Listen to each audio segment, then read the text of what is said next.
പ്രിയമുള്ള കുഞ്ഞുമക്കളെ, ഞാൻ ഹരീഷ് ആർ നമ്പൂതിരിപ്പാട്.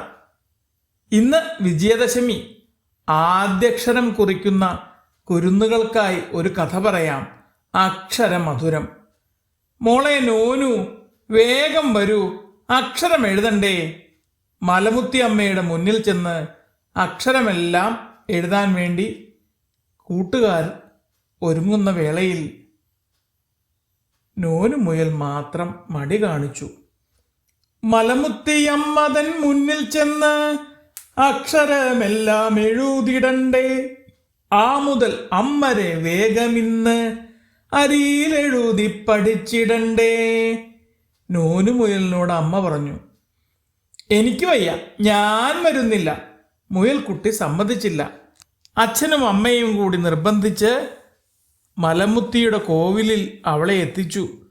കരഞ്ഞുകൊണ്ടുവരുന്ന മുയൽക്കുട്ടിയോട് ഹാരി ആശാൻ പറഞ്ഞു, അയ്യയ്യോ കുഞ്ഞേ, കരഞ്ഞിടണ്ട, അക്ഷരം തെറ്റാതെഴുതിടുകിൽ പഞ്ചാര നൽകാം, പഴങ്ങൾ നൽകാം, കൽക്കണ്ടം മുന്തിരി വേറെ തരാം.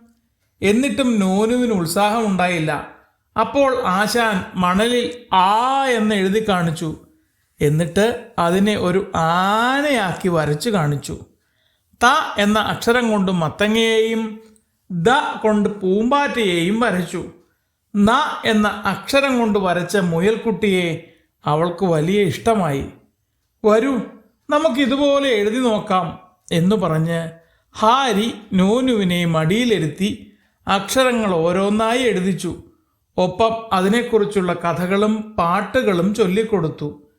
ആനയെപ്പോലെ തുമ്പി നീട്ടി ആ എന്നൊരക്ഷരമുണ്ടല്ലോ, പാമ്പിനെ പോലെ വളഞ്ഞിരിക്കും, ഊ കണ്ടു പേടിച്ചിടേണ്ട കുഞ്ഞേ, ആമ മലർന്നു കിടപ്പതല്ല, ഇറു എന്നൊരക്ഷരമാണു കുഞ്ഞേ, അക്ഷരമെല്ലാം കണ്ടോ മോളെ, എന്തു രസമാണെഴുതിടുവാൻ.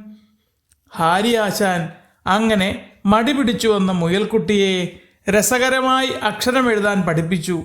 ഇത് കണ്ട് കരടിയപ്പൂപ്പൻ പറഞ്ഞു, കുട്ടികളുടെ മനസ്സറിഞ്ഞ് പെരുമാറിയാൽ ഏതു കുട്ടിയും മടിമാറി മിടുക്കരാവും.